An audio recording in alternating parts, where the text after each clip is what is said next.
Shalom, salam damai, salam kasih buat saudara-saudara dimanapun Anda berada pada saat ini. Perkenalkan, saya Raine Dino bin Baninus. Saya pada saat ini melayani Tuhan di daerah Tambunan. Dan sepanjang bulan April ini, saya akan membawakan firman Tuhan buat saudara-saudara.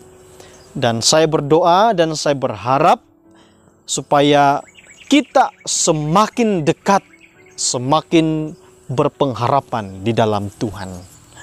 Mari kita berdoa.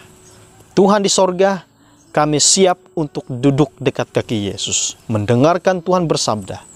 Dalam nama Yesus, amin.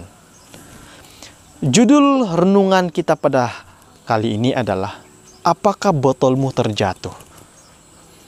Ada seorang dokter yang bernama Dr. Lin Ting Tong. Dia adalah dokter pertama di Taiwan, penghujung abad ke-19. Dia adalah dokter pertama di Taiwan dan yang telah menjadi Kristen atas usaha dan pekerjaan Dr. Maxwell, yang seorang perintis pada waktu itu di sana. Dr. Lin, dia bekerja di hospital yang sederhana di Taiwan. Karena di Taiwan ini masyarakatnya adalah masyarakat yang tingkat kesehatannya sangat rendah. Ya. Dan peralatan kesehatan yang digunakan adalah juga sangat sederhana. Dibandingkan dengan yang sekarang jauh lebih hebat dibandingkan di waktu yang lalu di Taiwan. Nah, suatu kali ada seorang anak, dia datang ke hospital Dr. Lin. Karena yang sakit bukan anak ini, yang sakit adalah ibu anak ini. Nah, sakit ibu anak ini adalah malaria. Karena anak ini begitu mencintai ibunya, dia harus pergi ke hospital jauh dari rumah, dari kampung, lebih kurang 2 jam lebih perjalanan, melewati hutan, melewati sawah. Sampai di hospital, anak ini mendaftarkan diri. Kemudian pada waktu anak ini dipanggil, ibu anak ini dipanggil di farmasi. Anak ini langsung mengambil botol lalu dia berlari pulang. Kemudian pada petang hari, juru rawat yang bekerja di bagian farmasi, dia terkejut, dia tertanya-tanya, kenapa ada botol yang tersisa? Dia bertanya kepada dokter ini. Dia katakan, dokter, ada obat yang tersisa. Dia lihat, ternyata obat yang tersisa itu adalah obat malaria. Dan perawat ini katakan bahwa, dokter, ada satu obat yang hilang. Itulah obat pembasmi kuman yang digunakan untuk membasmi kuman di bagian operasi, di ruangan operasi. Dokter ini dia terkejut, dia pucat ketakutan. Ini kalilah anak ini salah bawa obat. Dia panggil Dr. Maxwell, dia katakan, dokter, anak ini telah membawa obat yang salah. Apa yang harus kita lakukan? Mau kejar? Sudah, mungkin sampai di rumah anak ini dan mungkin ibunya sudah meminum obat itu. Dr. Maxwell katakan, mari kita berdoa. Dia panggil semua karyawan, semua pekerja di hospital, dia katakan, mari kita berdoa. Doa Dr. Maxwell adalah begini. Ya Tuhan, hari ini kami ceroboh. Nyawa seorang ibu sedang terancam. Tolong kami Tuhan, ampuni kami, ini adalah kelalaian kami. Selamatkanlah nyawa ibu ini. Biarlah ibu ini tidak jadi minum obat yang dibawa dari hospital. Kemudian besok, anak ini datang. Dia ketuk pintu dokter ini. Dia katakan, dokter, saya minta maaf. Kemarin waktu saya pulang rumah dari hospital, saya berlari, botol itu terjatuh dan pecah dan isinya tertumpah semuanya. Dokter ini katakan, jam berapa itu terjadi? Anak ini sudah mulai ketakutan. dia mulai ya takut, mungkin takut dimarahi. Jangan marah saya dokter, saya minta maaf, ampunkan saya. Itu terjadi lebih kurang mau hampir malam. Dokternya teringat waktu itu mereka berdoa seluruh karyawan. Nah, saudara-saudara yang diberkati Tuhan, ada satu ayat di Alkitab yang sangat menusuk di hati saya. Kitab Roma 8 ayat 28. Kita tahu bahwa Tuhan turut bekerja untuk semua kita. Tuhan bekerja untuk semua kita, hanya untuk mendatangkan kebaikan bagi mereka yang mengasihi Dia, yaitu bagi mereka yang terpanggil sesuai dengan rencana Tuhan.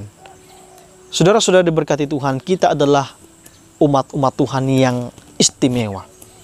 Apakah Anda pernah merasa bahwa Anda lah yang paling istimewa daripada yang lain? Apakah saudara-saudara pernah merasakan bahwa saya lebih istimewa karena saya punya kelebihan daripada orang lain? Mungkin pernah. Dan saya mau katakan bahwa memang benar kita semua adalah orang-orang yang umat-umat Tuhan yang istimewa. Keistimewaan kita adalah orang yang ditebus Tuhan. Kewujudan kita di dunia ini adalah karena Tuhan. Kabar baik yang mau saya sampaikan kepada kita pada kali ini adalah, meskipun dalam keadaan yang susah, meskipun dalam keadaan yang menderita, meskipun dalam keadaan yang sakit, Tuhan tetap mendatangkan kebaikan buat kita. Karena kita adalah spesial, kita adalah umat Tuhan. Apa ciri-ciri umat yang kudus? Di dalam ayat tadi, Roma 8 ayat 28, ada dua.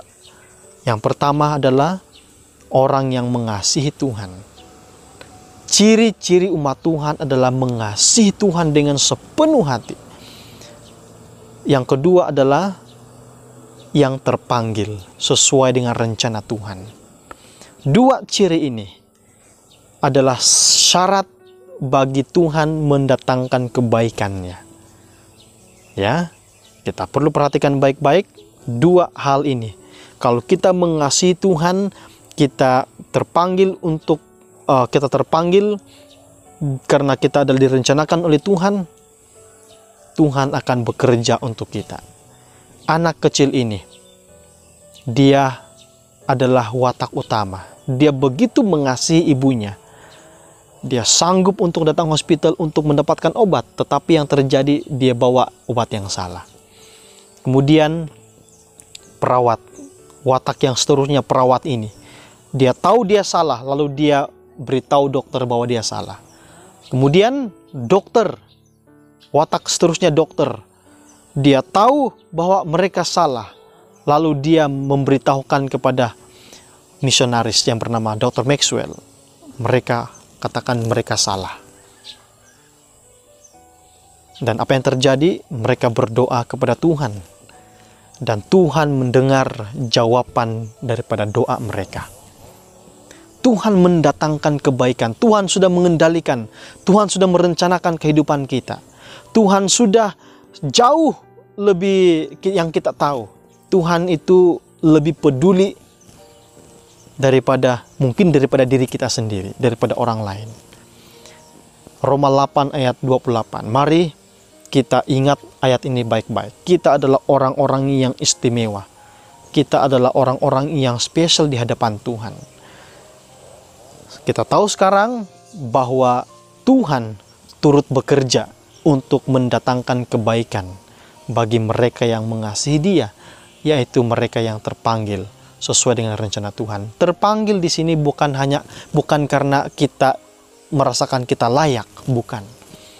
Tuhan yang melayakkan kita. Dalam pandangan Tuhan, ya, dalam pandangan Tuhan, belum tentu dalam pandangan manusia. Dalam pandangan manusia, kita mungkin layak, ya, kita mungkin terpanggil, tetapi belum dalam pandangan Tuhan. Terima kasih karena mendengar firman Tuhan kali ini. Mari kita tunduk kepala dan kita berdoa.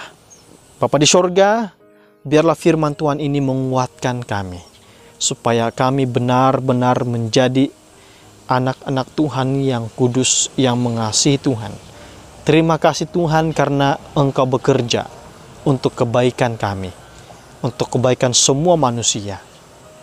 Meskipun dalam keadaan yang susah, menderita, dan sakit, Tuhan masih ada untuk kami. Terima kasih Tuhan, dalam nama Yesus. Amin.